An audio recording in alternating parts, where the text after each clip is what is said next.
There he is. There's Marco D'Amico with the latest on. Wait a minute. Do I need to order a Lane Hutson Team Canada jersey? What did I miss when I was living La Dolce Vita in Italy? Grant McCagg and his new venture, Habscast, had Rob Hutson, the father to Lane Hutson, on his show. And what's going on? Lane Hutson turned back by Hockey USA.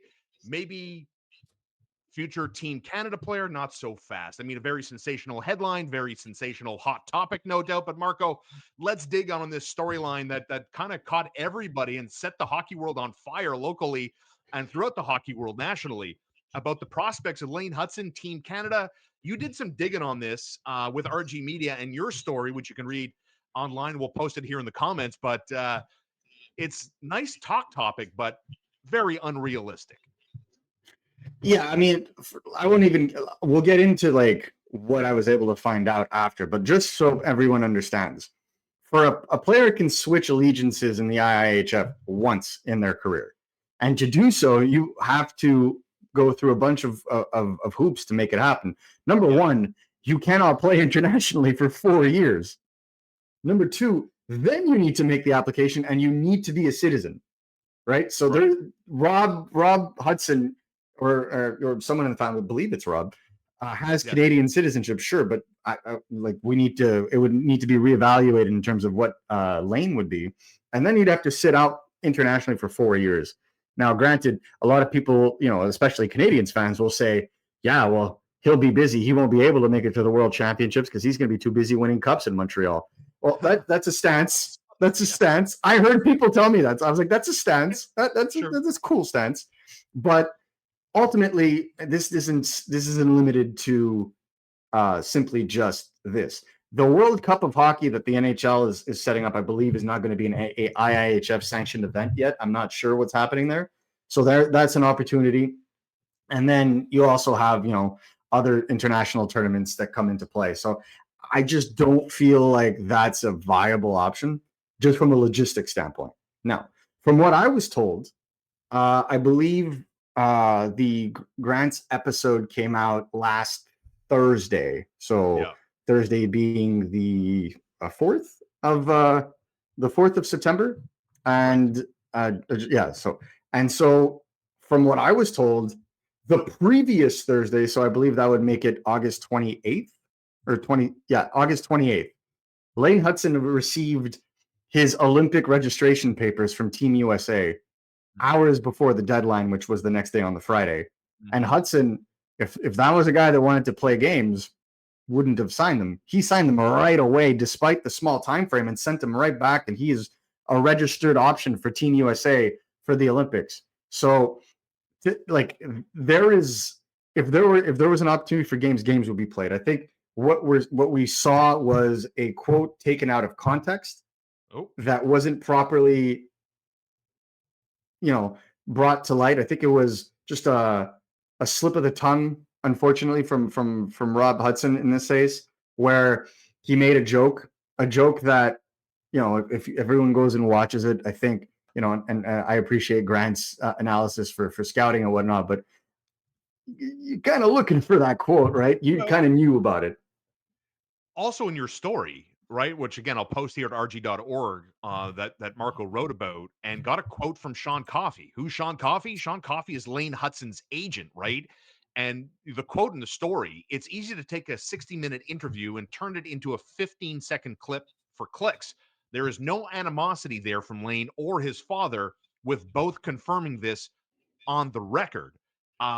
Which takes me into, so what's going behind? Has anyone from Hockey USA Hockey come out and laid the groundwork, douse the flames with quotes in regards to, listen, we love Lane, but the circumstances are this, right? Like World Hockey Championship, the fact that Lane kind of wasn't around, like as you pointed out earlier, right? About that there really is no controversy here. He's USA Hockey. He's USA Hockey through and through. Yeah. So yes, and RG has we did do an interview with an exec out of Team USA or USA Hockey that broke it down for us. Really, it was just the way that they saw it was they have Quinn Hughes, they have Werenski, Luke Hughes was invited. You know, you can make the argument if that was a nepo pick or not. I'm not going to get involved in that. But you know, they felt like they had their flow of offensive defensemen already, and they decided to go in another direction. But the other thing is they want to be big, right? And that's something that will always play against Lane Hutson when it comes to the selection camp of these situations. And lastly, not attending the World Championships, which you want to make the argument that that's a valid reason or not. I'll leave that up to you. That's not up to me. But you know, those are the reasonings that were given. And Team USA, if they didn't want Lane Hutson, they wouldn't have sent him those Olympic registration papers, right? Right. So I think there's a mountain being made out of a serious molehill here, where we're in the off season. Hudson's name is all over the place just because of the contract situation, the buzz from the Calder, that, and the verifiable snub to most people, like not even just Canadiens fans. You look at that roster and you're just like, how can he not even get an invite to this situation, right? So I always leave it as such. I always think back. I believe it was the 2010 Olympics. I'd have to go back and check, but Patrice Bergeron was not invited to like their orientation camp, but ended up making the roster, right? And so it's not the end all be all. Do I think he makes the roster? I don't, unless he has this like insano beginning of the season and there are some injuries on Team USA, which I mean, you wish Quinn Hutson the best, but he's been very injured. You know, whenever it's come time for international play, so it's been unfortunate. And so this is all I say. I think because there is a controversy in the fact that he wasn't in that selection camp for reasons that Team USA has outlined, it's kind of a runaway narrative at this point that you may see Lane Hutson break away from Team USA. But the reality is like, Lane Hutson represented Team USA on the U.S. national development team. Exactly. He represented them internationally at the World Juniors, won gold. Represented them at the World Championships as well. Like he is so red, white, and blue that I don't understand, right? And this is a joke that I made to a colleague on this with Team USA, where I was like, you know, in Lane Hutson's mind, and I got this confirmed, the only piece of hardware he wants to bring back to Canada is the Stanley Cup. That's it. There is no jumping ship. And so I think it's clear, and I want to make this clear, that you know, this narrative is being taken out of proportion simply just because of the name involved and the situation that we already know about. It was an unfortunate slip of the tongue from Rob Hutson, but you know, at the end of the day, if you go back and listen to that quote, it was clearly a joke. And that's the interesting part was, you know, when I was on holiday in Italy and I saw that, you know, come across, I was like, what? Yes, let this happen. And then you dig in a little bit more, and then the reporting from Marco through RG is like, okay, a little bit more light was cast on this story, and not so fast, Charlie Brown, like he's not going to be with Team Canada. And the silver lining to me in the aftermath of all of this, right, is I'm just in awe of how mature Lane Hutson comes across at such a young age when he talks about, listen, this is the story. I've got a long season to prepare for. Yeah, I'd love to represent the red, white, and blue in Italy at the upcoming Olympic Games, but the priority is the Stanley Cup. The priority is my season. My priority is my teammates and my NHL club. And let his action do the talking for him. And that, to me, is a very dangerous proposition for any opponent, because I'm a longtime believer of this, that I think when you scale the heights of athletics, regardless of the sport, obviously, some of these primetime athletes, man, they just look for the slightest thing to hang on to. Oh, I can't do this. Thanks for that extra motivation. And that's how it comes across to me, is maybe he has a small, large, medium size, I don't know, chip on his shoulder that he will use to his benefit, that when the dog days come around or the legs are tired, because again, I'll remind you, the Canadiens play 16 back-to-backs, the most in the NHL with San Jose, that when those tired leg days come around, he can look to this and say, oh yeah, okay, I got you. And to me, that's very dangerous. And it speaks to his maturity and his leadership.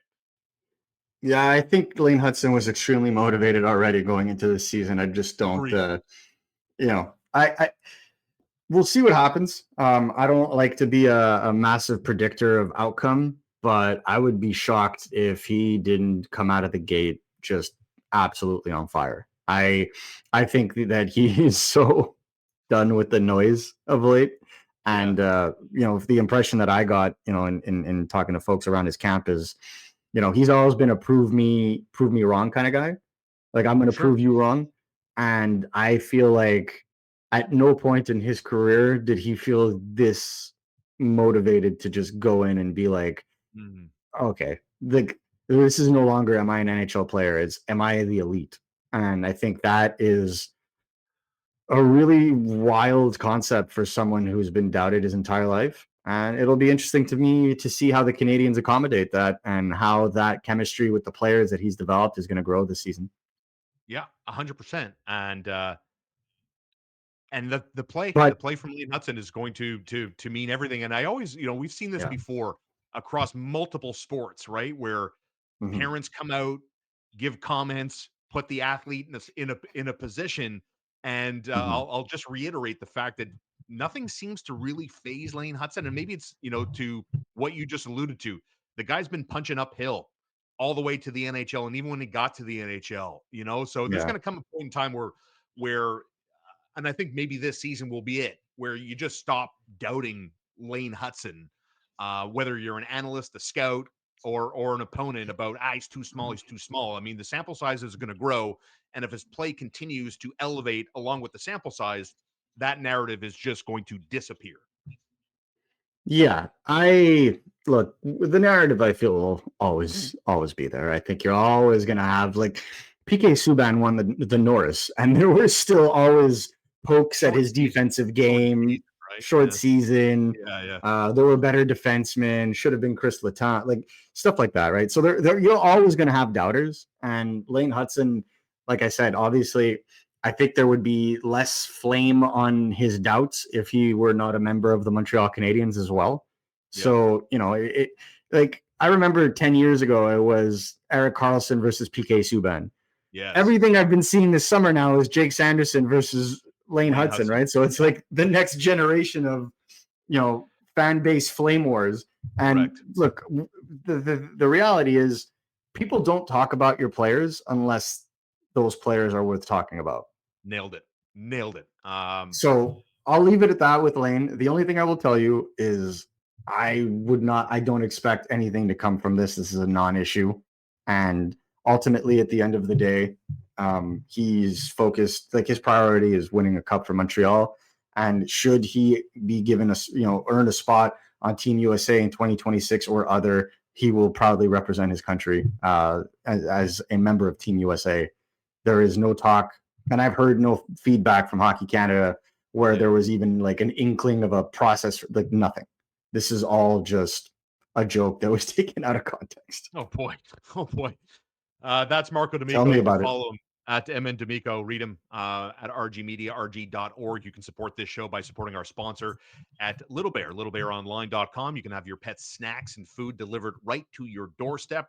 Thanks to Chuck and his family. This is a family-owned business, and they care about your pet as much as you care about your pet. So if you want to make sure your cat, your dog eats the healthiest snacks, the healthiest food, you can go to Chuck. You can go to his wonderful all-star staff, ask all the questions. They have all the advice and will guide you into the right department so that your pet can live its ultimate best life, because that's the goal, right? They're part of the family. Let's call it like we see it. Don't forget, new episodes drop weekdays at 10 a.m. Hit that notification button so you never miss an episode right here on youtube.com. That's Marco D'Amico. I'm Shaun Starr. We'll see you tomorrow at 10 a.m. as we get set for Montreal Canadiens rookie camp.